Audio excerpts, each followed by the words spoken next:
Friends బుద్ధిగా చదువుకునే ఒక అమ్మాయి కొన్ని పరిస్థితుల కారణంగా తన కన్యత్వాన్ని పోగొట్టుకోవాలనుకుంటుంది. అది జరిగిందో లేదో చూద్దాం. మూవీ చాలా చాలా ఇంట్రెస్టింగ్‌గా ఉంటుంది. ఈ వేసవి కాలంలో వేడి పుట్టించే ఈ మూవీని చల్లచల్లని మజ్జిగ తాగుతూ ఎంజాయ్ చేయండి. ఒక స్కూల్లో ఫేర్‌వెల్ డేని చూపించడంతో మూవీ స్టార్ట్ అవుతుంది. ఇక్కడ సారా అనే అమ్మాయిని స్పీచ్ ఇవ్వడానికి పిలుస్తారు. ఆమె స్పీచ్ విని అక్కడున్న స్టూడెంట్స్ అందరూ బోర్‌గా ఫీల్ అవుతారు. అప్పుడు సడెన్‌గా ఒక అమ్మాయి సారాని "నువ్వు వర్జిన్" అని ఎగతాళి చేస్తుంది. నిజానికి సారా చదువులో ఎంతగా మునిగిపోయిందంటే ఆమె బయట వ్యక్తులతో కనీసం సరిగ్గా మాట్లాడడం కూడా మానేసి ఉంటుంది. తర్వాత సారా తన పేరెంట్స్ ఇంకా తన సిస్టర్ జూలీతో ఉంటుంది. జూలీ తన పేరెంట్స్ ముందే లవర్‌తో ముద్దులు పెట్టుకుంటూ ఉంటుంది. అప్పుడు సారా క్లాస్‌మేట్ డేవిడ్ ఆమెని మీట్ అవ్వడానికి వస్తాడు. డేవిడ్ స్పీచ్‌లో సారాని పొగుడుతూ ఉంటాడు. అతను తన మనసులో మాట ఆమెతో చెప్పేలోగా జూలీ డేవిడ్ నిన్ను లవ్ చేస్తున్నాడు అని చెప్తుంది. అది విని సారా డేవిడ్‌తో మనిద్దరం మంచి ఫ్రెండ్స్, అంతకు మించి ఏమీ లేదు అంటుంది. డేవిడ్ ఆమెకి ప్రపోజ్ చేయాలనుకున్నాడు, కానీ అతను మనసు విరిగిపోతుంది. తర్వాత డేవిడ్ ఒక సాక్స్ సారాకి గిఫ్ట్‌గా ఇస్తాడు. ఈలోగా సారా బెస్ట్ ఫ్రెండ్ లీసా, రీటా అక్కడికి వస్తారు. వాళ్ళు సారాని ఒక పార్టీకి తీసుకుని వెళ్తారు. దారిలో సారా తను ఈరోజు పార్టీలో చేయాలనుకున్నవన్నీ ఒక లిస్ట్ రాసుకుంటుంది. పార్టీలోకి వెళ్ళగానే సారాకి రిక్కీ అని ఒక అందగాడు కనిపిస్తాడు. అతని సెక్సీ బాడీ చూసి సారా షాక్ అయిపోతుంది. లైఫ్లో మొదటిసారి మందు తాగుతుంది. మొదటిసారి మందు తాగడం వల్ల కంట్రోల్ కోల్పోయి తలతిక్క పనులన్నీ చేస్తూ ఉంటుంది. పార్టీలో డేవిడ్ కూడా ఉంటాడు. సారాని ఇలా చూసి షాక్ అయిపోతాడు. ఆమె ఫ్రెండ్స్ ఏదోలాగా ఆమెను బెడ్ మీదకి తీసుకెళ్లి పడుకోబెడతారు. కొంచెం సేపు తర్వాత రిక్కీ కూడా అక్కడికి వస్తాడు. రిక్కీ సారాని తన గర్ల్ ఫ్రెండ్ అనుకుని కిస్ చేస్తాడు. అయితే త్వరగా తేరుకొని ఆమె తన గర్ల్ ఫ్రెండ్ కాదని తెలుసుకుని సారాకి సారీ చెప్పి అక్కడి నుంచి వెళ్ళిపోతాడు. సారా జరిగిన విషయం గురించి తన ఫ్రెండ్స్తో చెప్తుంది. వాళ్ళు ఆమెతో "నువ్వు ఇంత మంచి అవకాశాన్ని ఎలా వదులుకున్నావు? అతనితో టపాటప్ చేయాల్సింది కదా" అంటారు. అప్పుడు సారా ఇంట్లో వెకేషన్ ఎండ్ అయ్యేలోపు రిక్కీతో టపాటప్ చేస్తానని ఫిక్స్ అయిపోతుంది. తర్వాత రోజు సారా తన పని మొదలు పెడుతుంది.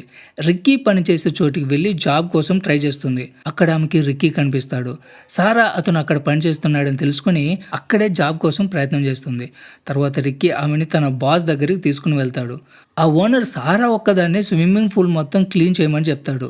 ఆ మాట వినగానే సారా మైండ్ బ్లాక్ అయిపోతుంది. కానీ ఇప్పుడు ఆమె ఏమీ చేయలేదు కాబట్టి నోరు మూసుకొని పనిచేసి సైలెంట్గా ఇంటికి వెళ్ళిపోతుంది. ఇంటికి వెళ్ళగానే ఆమె పేరెంట్స్ గార్డెన్లో డ్రింక్ చేస్తూ ఉంటారు.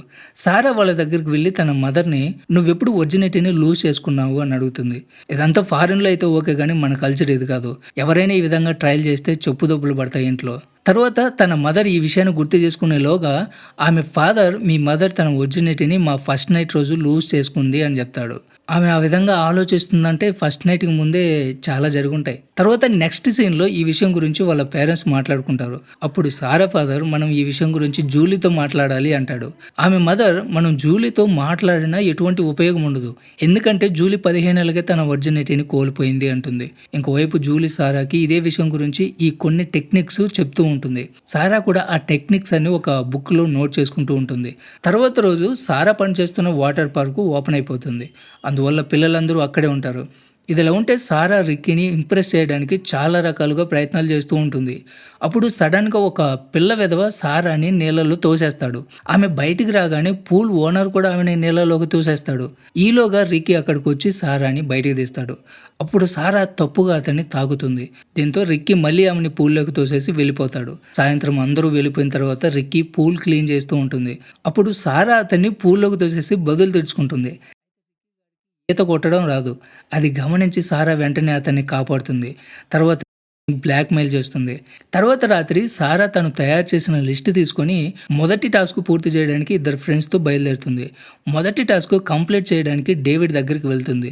అతనితో కాసేపు రొమాన్స్ చేసిన తర్వాత టపాటప్ చేసి మొదటి టాస్క్ కంప్లీట్ చేస్తుంది. తర్వాత సెకండ్ టాస్క్ కంప్లీట్ చేయడానికి ప్లాన్ చేస్తుంది. అది మాస్టర్ పొజిషన్ కాబట్టి రాత్రిపూట రిక్కీని ఊహించుకొని ఆ టాస్క్ కంప్లీట్ చేస్తుంది. ఆమె బెడ్ మీద ఆ పనిలో ఉన్నప్పుడు తన సిస్టర్ అక్కడికి వస్తుంది. డేవిడ్ కాల్ చేశాడని చెప్తుంది. సారా డేవిడ్తో మాట్లాడుతుంది. అతను డేట్కి రమ్మని పిలుస్తాడు. సారా కూడా ఓకే చెప్తుంది. తర్వాత టాస్క్ పూర్తి చేయడానికి ఆమెకి ఇప్పుడు డేవిడ్ హెల్ప్ కావాలి. డేవిడ్ ఆమెని సినిమాకి తీసుకెళ్తాడు. మూవీ చూస్తున్నప్పుడు సారాకి నెక్స్ట్ టాస్క్ గుర్తొస్తుంది. అప్పుడు సారా డేవిడ్ కంకిని కదిలిస్తూ ఉంటుంది. అయితే డేవిడ్ మూవీ చూస్తున్నట్లు నటిస్తూ ఉంటాడు, కానీ అతను కూడా బాగా ఎంజాయ్ చేస్తూ ఉంటాడు. తర్వాత రోజు సారా రిక్కీని ఇంప్రెస్ చేయడానికి పిల్లలు ఆడుకునే ర్యాంప్ మీద ఎక్కి జారుతూ ఉంటుంది. అప్పుడు సడన్గా ఒక వాటర్ పంప్కి తగులుకుని సారా టపటపా ఊడి నీళ్ళలో పడిపోతుంది. అయితే సారాకి నీళ్ళలో నుంచి బయటకు వచ్చిన తర్వాత ఈ విషయం తెలుస్తుంది. అయితే అప్పటికే ఆమె బత్తాయి పండ్లు అందరికీ దర్శనమిస్తూ ఉంటాయి. ఆమె తన బ్రా తీసుకునేలోగా పూల్లో ఉన్న పిశాచి పిల్లలందరూ కూడా దాంతో ఆడుకుంటూ ఉంటారు. టాప్ లేకపోవడం వల్ల ఆమె నీళ్ళలో ఉంటుంది. తర్వాత సారా స్విమ్మింగ్ నేర్పిస్తూ ఉంటుంది. అప్పుడు సారా సిస్టర్ అక్కడికి వస్తుంది. ఆమె అందం చూసి స్విమ్మింగ్ నేర్చుకునేవాడు చొంగ కార్చుకుంటూ ఉంటాడు. ఇంకోవైపు రిక్కీ తన ఫ్రెండ్స్తో కూర్చొని మాట్లాడుతూ ఉంటాడు. అప్పుడు సారా తన ఫ్రెండ్స్తో రిక్కీ నా గురించి మాట్లాడుతున్నారు అని చెప్తుంది. అప్పుడు ఆమె ఫ్రెండ్స్ ఒక పిల్లాడిని వాళ్ళ మాటలన్నీ విని రమ్మని పిలుస్తారు. ఇంకోవైపు రిక్కీ గాడికి కూడా సారా తన ఫ్రెండ్స్తో తన గురించి మాట్లాడుతుంది అనిపిస్తుంది. కాబట్టి తను కూడా ఒక అబ్బాయిని సారా దగ్గరికి వాళ్ళ మాటలు విని రమ్మని పంపిస్తాడు. అయితే పిల్లలు పెద్ద పిడుగులు, వాళ్ళ మాటలు తప్పుగా మార్చి చెప్తారు. సారా దగ్గరికి వెళ్ళిన పిల్లాడు రిక్కీ ఈరోజు ఒక క్లబ్కి వెళ్తున్నాడు అని చెప్తాడు. రిక్కీ దగ్గరికి వెళ్ళిన అబ్బాయి నువ్వు పైనాపిల్ జ్యూస్ తాగితే సారా నీకు శారీరక సుఖం ఇస్తుంది అని చెప్తాడు. ఈలోగా డేవిడ్ పూల్ నుంచి బయటకు వచ్చి సారాని మరోసారి తనతో డేట్కి రమ్మని పిలుస్తాడు. సారా ఈసారి కూడా ఓకే చెప్తుంది. నెక్స్ట్ సీన్లో సారా పబ్లో రిక్కీ కోసం ఎదురు చూస్తూ ఉంటుంది. అయితే రిక్కీ అక్కడికి రాడు, ఎందుకంటే ఆ పిల్లలు అబద్ధం చెప్పారు కాబట్టి. సారా పబ్కి వచ్చిన కొంతమందిని వాటర్ పార్క్కి తీసుకెళ్తుంది. వాళ్ళతో టపాటప్ చేయదు కానీ పైపైన రొమాన్స్ చేస్తుంది. సారా సౌండ్ విని పూల్ ఓనర్ అక్కడికి వస్తాడు. సారా అవతారం చూసి ఇక్కడ ఇదంతా ఏంటి అని తిడతాడు. ఇంకోవైపు డేవిడ్ సారాని డేట్కి పిక్ చేసుకోవడానికి వాళ్ళ ఇంటికి వెళ్తాడు. అయితే ఈ సమయంలో సారా ఇంట్లో ఉండదు. సారా పేరెంట్స్ డేవిడ్ని సారా గదిలో వెయిట్ చేయమని చెప్తారు. అక్కడ వెయిట్ చేస్తున్నప్పుడు డేవిడ్కి సారా తయారు చేసిన లిస్ట్ దొరుకుతుంది. అది చూసి డేవిడ్కి సారా తనని లవ్ చేయడం లేదని, కేవలం తన టాస్క్ కంప్లీట్ చేయడానికి డేవిడ్ని యూజ్ చేసుకుంటుందని తెలుసుకుంటాడు. ఈ విషయం తెలిసి అతను షాక్ అయిపోతాడు. ఎందుకంటే డేవిడ్ నిజంగానే సారాని ప్రేమిస్తూ ఉంటాడు. తర్వాత రాత్రి ఇంటికి వచ్చిన తర్వాత సారా డేవిడ్ని తన గదిలో చూసి షాక్ అయిపోతుంది. డేవిడ్ సారా మీద చాలా కోపంగా ఉంటాడు. నువ్వు నాతో ఎందుకు ఇలా చేసావని అడుగుతాడు. సారా దగ్గర చెప్పడానికి కారణాలు ఏమి లేవు. అందువల్ల డేవిడ్ అక్కడి నుంచి వెళ్ళిపోతాడు. సారాకి డేవిడ్ విషయంలో చాలా బాధ అనిపిస్తుంది. తర్వాత రోజు సారా తన ఫ్రెండ్స్తో జరిగింది మొత్తం చెప్తుంది. ఆమె ఫ్రెండ్స్ అయ్యిందేదో అయిపోయింది, నువ్వు నీ లిస్ట్ మీద ఫోకస్ పెట్టు, రిక్కీ 6 ప్యాక్ మర్చిపోయావా అంటారు. మరోవైపు డేవిడ్ తన ఫ్రెండ్తో జరిగింది మొత్తం చెప్పి ఫీల్ అయిపోతాడు. డేవిడ్ ఫ్రెండ్ సారాని తన ఇంటికి ఇన్వైట్ చేసి డేవిడ్ పట్ల ఇలా ఎందుకు ప్రవర్తించావో అని అడుగుతాడు. అయితే ఈ వెధవ కొంచెం సేపు తర్వాత సారాతో ఫ్లర్ట్ చేయడం మొదలు పెడతాడు. అప్పుడు సారా అతని మెడ మీద మార్కు చూసి ఏంటి అని అడుగుతుంది. ఆ వెధవ నేను దీన్ని ఎక్స్ప్లెయిన్ చేయలేను, కావాలని చెప్పు నీకు చేసి చూపిస్తాను అంటాడు. అలా వాళ్ళిద్దరూ పైనుంచి టపాటప్ చేస్తారు. తర్వాత రోజు డేవిడ్ ఫ్రెండ్ సారా లిస్ట్ గురించి ఇంకో అబ్బాయికి చెప్తాడు. అది విని వాడికంకి కూడా సారాతో టపాటప్ చేయాలని ఆరాట పడుతూ ఉంటుంది. అలా ఇంకో టాస్క్ కంప్లీట్ చేస్తుంది. లిస్ట్ గురించి ఆలోచించగానే సారాకి డేవిడ్ గుర్తుకు వచ్చి అతనికి కాల్ చేస్తుంది. ఈలోగా సారా ఫ్రెండ్స్ వస్తారు. అప్పుడు సారా ఫ్రెండ్ లిస్ట్ చూడగానే అందులో ఆమె బాయ్ ఫ్రెండ్ పేరు చూస్తుంది. అంటే సారా తన ఫ్రెండ్ బాయ్ ఫ్రెండ్తో టపాటప్ చేసిందనమాట. ఈ కారణం వల్ల వాళ్ళిద్దరి మధ్య గొడవ జరుగుతుంది. తర్వాత సారా పూల్ దగ్గరికి వెళ్తుంది. ఎవరో పూల్ని పాడు చేసి ఉంటారు. వాళ్ళ మీద బదులు తీర్చుకోవడానికి సారా రిక్కీ తన ఫ్రెండ్స్ వాళ్ళ పూల్ దగ్గరకు వెళ్తారు. వాళ్ళు సక్సెస్ఫుల్గా వాళ్ళ మీద బదులు తెచ్చుకుంటారు. తర్వాత సారా రిక్కీ ఎట్టకేలకు కిస్ చేసుకుంటారు. తర్వాత రోజు ఉదయం సారా వాళ్ళు పూల్ పాడు చేసి బదులు తెచ్చుకోవడం వల్ల వాళ్ళు చాలా కోపంగా ఉంటారు. అక్కడ గేట్ మీద వాళ్ళకి ఒక బ్రా కనిపిస్తుంది.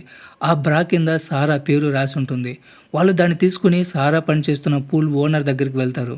ఓనర్ ఆమెని జాబ్ నుంచి తీసేస్తాడు. తర్వాత సారా ఇంటికి వెళ్ళి మాస్టర్బేషన్ చేసుకుంటుంది. ఈలోగా తన మదర్ వచ్చి సారాకి ఒక క్రీమ్ ఇచ్చి ఇది రాసుకో, అక్కడ నొప్పి ఉండదు అని చెప్తుంది. అంటే ఎంకరేజ్ చేస్తుందన్నమాట. ఏంటో. తర్వాత సారా రిక్కీకి కాల్ చేసి డేట్కి రమ్మని పిలుస్తుంది. రిక్కీ కూడా ఈ అవకాశం వదులుకోడు, వెంటనే ఓకే చెప్పేస్తాడు. సారాని తన సిస్టర్ డేట్ కోసం బాగా రెడీ చేస్తుంది. రాత్రి సారా రిక్కీ కారులో డేట్కి వెళ్తారు. వాళ్ళు కారులోనే గేమ్ ప్లాన్ చేస్తారు. వాళ్ళు గేమ్ స్టార్ట్ చేయగానే రిక్కీ 2 మినిట్స్లోనే అవుట్ అయిపోతాడు. సారా తృప్తి చెందదు. ఆమె అప్సెట్ అయిపోతుంది. దీనికోసమే నేను ఇంత కష్టపడింది అనుకుంటుంది. ఇప్పుడు సారా పక్కన ఉన్న కారు వైపు చూస్తుంది. అందులో ఆమె ఫాదర్ తన మదర్తో టపాటప్ చేస్తూ ఉంటాడు. అది చూసి వెంటనే సారా రిక్కీతో వీలైనంత త్వరగా ఇక్కడి నుంచి వెళ్ళిపోదాం పదా అంటుంది. ఆమె పేరెంట్స్ కూడా అక్కడి నుంచి వెళ్ళిపోతారు. ఇంటికి వెళ్ళగానే సారాకి ఇంకొక షాక్ తగులుతుంది. అక్కడ ఆమె సిస్టర్ పూల్ ఓనర్తో టపాటప్ చేస్తూ కనిపిస్తుంది. అయితే డోర్ ఓపెన్లో ఉండడం వల్ల ఆమె పేరెంట్స్ డైరెక్ట్గా రూమ్లోకి వెళ్ళి ఇద్దరిని గేమ్ ఆడుతుండగా చూస్తారు. ఇంకోవైపు సారా తన ఫ్రెండ్స్ దగ్గరికి వెళ్తుంది. సారా తను చేసిన తప్పుకి సారీ చెప్తుంది. మళ్ళీ వాళ్ళు మంచి ఫ్రెండ్స్ అయిపోతారు. ఇక్కడ సీన్ షిఫ్ట్ అయిపోయి సారాకి వేరే యూనివర్సిటీలో అడ్మిషన్ రావడం చూపిస్తారు. అక్కడ ఆమెకి డేవిడ్ కనిపిస్తాడు. అక్కడ కాసేపు మాట్లాడిన తర్వాత వాళ్ళు అన్ని రకాల యాంగిల్స్లో టపాటప్ చేస్తారు. అలా సారా ఆ లిస్ట్లో ఉన్న టాస్క్లన్నీ కంప్లీట్ చేస్తుంది. ఈ సీన్తోనే మూవీ ఎండ్ అవుతుంది. సో ఇది ఫ్రెండ్స్ ఇవాల్టి video. Don't forget subscribe. Thanks for watching.